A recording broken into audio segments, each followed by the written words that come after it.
Hello all, welcome back to my channel. ఈరోజు kid ఫ్రెండ్లీగా నేను పాస్తా తయారు చేయబోతున్నానండి.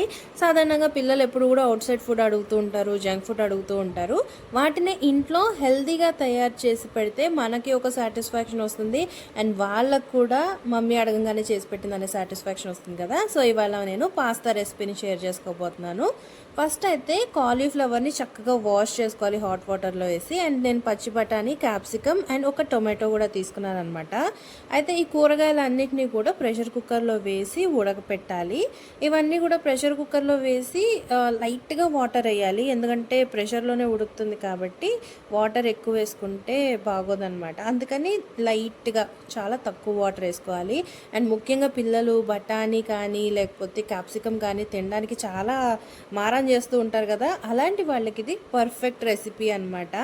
ఇక్కడ వచ్చేసి నేను బాంబినో ఎల్బో పాస్తా తీసుకున్నాను. మీరు మీకు ఇష్టమైన పాస్తా తీసుకోవచ్చు. తర్వాత ఇది ఉడకబెట్టుకోవడానికి ఒక చిన్న గిన్నెలో వాటర్ వేసి అందులో సాల్ట్, కొంచెం ఆయిల్ వేసి పాస్తా వేసుకోవాలి. నేనైతే 2 కప్స్ పాస్తా వేసుకున్నాను. ఇది తొందరగానే ఉడికిపోతుందండి. సో ఇంకొక పక్క మనకి కూరగాయ ముక్కలన్నీ కూడా చక్కగా ఉడికిపోయాయి చూడండి. ఇంకో పక్క మన పాస్తా కూడా ఆల్మోస్ట్ ఉడికిపోయింది అనమాట. సో మనం కూరగాయ ముక్కలు ఉడకపెట్టుకున్నాం కదా, వాటిని బ్లెండర్లో వేసుకొని మెత్తటి పేస్ట్ లాగా చేసుకోవాలి. అస్సలు మనకి కూరగాయ ముక్కలు కనబడకూడదు అనమాట, ఎందుకంటే ఇది స్పెషల్గా పిల్లల కోసం చేస్తున్నాం కాబట్టి. సాధారణంగా ఈ పాస్తాలో మైదా పిండి వేస్తూ ఉంటారు కదా, సో మైదా పిండిని అవాయిడ్ చేయడానికి ఇలా కూరగాయల పేస్ట్ వేసుకుంటే చాలా బాగుంటుంది, టేస్ట్ కూడా బాగుంటుంది. అండ్ ఇంకొక పక్క పాస్తాని ఇలా డ్రైన్ చేసుకొని కొంచెం వాటర్, చల్లటి నీళ్లు కూడా వేస్తే అతుక్కోకుండా ఉంటుంది.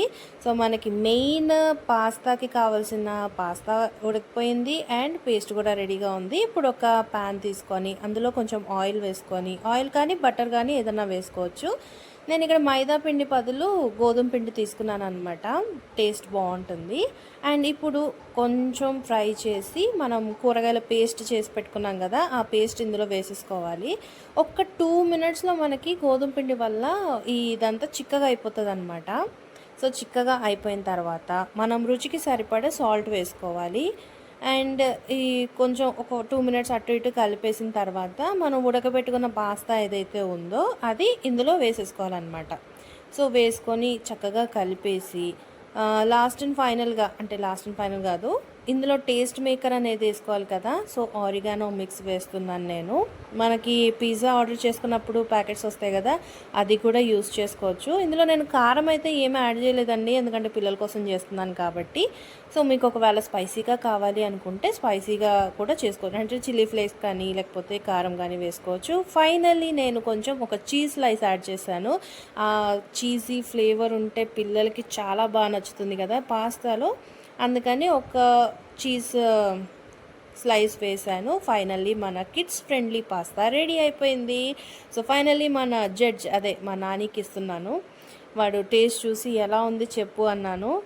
వాడైతే టేస్ట్ చూసి full happy. So kid friendly pasta మీరు కూడా ఇంట్లో ట్రై చేయండి. ఇంకా అలాంటి రెసిపీస్ కోసం మన ఛానల్ని సబ్స్క్రైబ్ చేసుకోవడం మాత్రం మర్చిపోద్దు. Thank you for watching. Bye bye.